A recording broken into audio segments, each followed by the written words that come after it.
मायके में रह रही विवाहिता की चाकू से गला रेतकर निर्मम हत्या। यूपी के शाहजहांपुर में घटित इस घटना के समय मृतका के माता पिता व उसकी 1 साल की बेटी कमरे में सोए हुए थे, मगर किसी को घटना की भनक तक नहीं लग सकी। कुछ देर बाद आंख खुलने पर मां द्वारा शोर मचाने पर मौके पर पहुंचे आसपास के लोगों ने घटना की सूचना पुलिस को दी।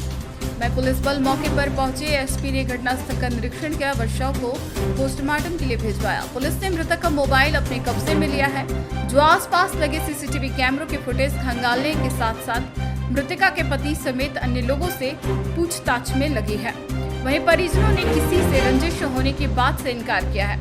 हमारे संवाददाता से प्राप्त जानकारी के मुताबिक चौक कोतवाली क्षेत्र के मोहल्ला भारद्वाजी की रहने वाली 23 वर्षीय पूर्ति गुप्ता की शादी 3 वर्ष पूर्व हुसैनपुरा के रहने वाले कमल राजपूत के साथ हुई थी। शादी के बाद पति के साथ विवाद होने पर पूर्ति 1 साल की बेटी के साथ मायके में रह रही थी।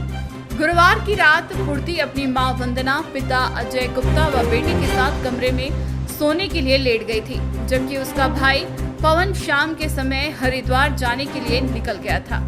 रात के समय पूर्ति की हत्या हो जाने की सूचना पर मौके पर पहुंची पुलिस को पूर्ति गुप्ता का खून से लथपथ शव कमरे के बाहर बरामदे में पड़ा मिला था।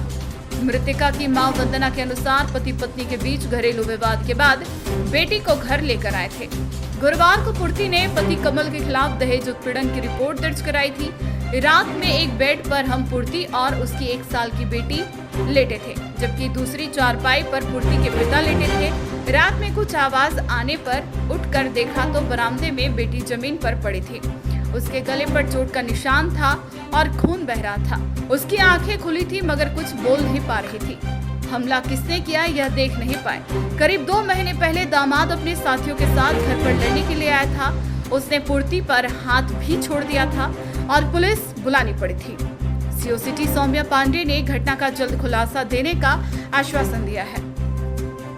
40 पर एक सूचना प्राप्त हुई कि चौकी कोतवाली के भारद्वाज मोहल्ले में पूर्ति गुप्ता नामक महिला, जिसकी उम्र करीब 24 वर्ष है, की हत्या हुई है। इस सूचना पर मेरे द्वारा, अन्य अधिकारियों द्वारा और फील्ड यूनिट के द्वारा घटनास्थल का निरीक्षण किया गया तथा घटना के संबंध में मृतका के घर वालों के द्वारा जब पूछा गया तो उन्होंने बताया कि आज रात करीब 10 से 11 के बीच में मृतका, उसके माता पिता और मृतका की एक छोटी बच्ची एक ही कमरे में मौजूद थे और ये सभी एक ही कमरे में रहते हैं। और रातों करीब 10 से 11 के बीच में ये खाना खा के सो गए थे। और उसके कुछ देर बाद जो मृतका की माँ है उसने बताया कि मैंने देखा कि जो मेरी बेटी है, जो मृतका है, वो खड़ी होकर दरवाजे की तरफ जा रही थी और अचानक से दरवाजे के बाहर बरामदे में गिर गई और हमने वहाँ पर किसी को देखा नहीं। इस क्रम में घटनास्थल का निरीक्षण कर लिया गया है और जो शव है उसको पीएम के लिए भेजा गया है। साथ ही साथ घटना के अनावरण के लिए 3 टीम लगाई गई है और इसमें आगे की वैधानिक कार्रवाई की जा रही है।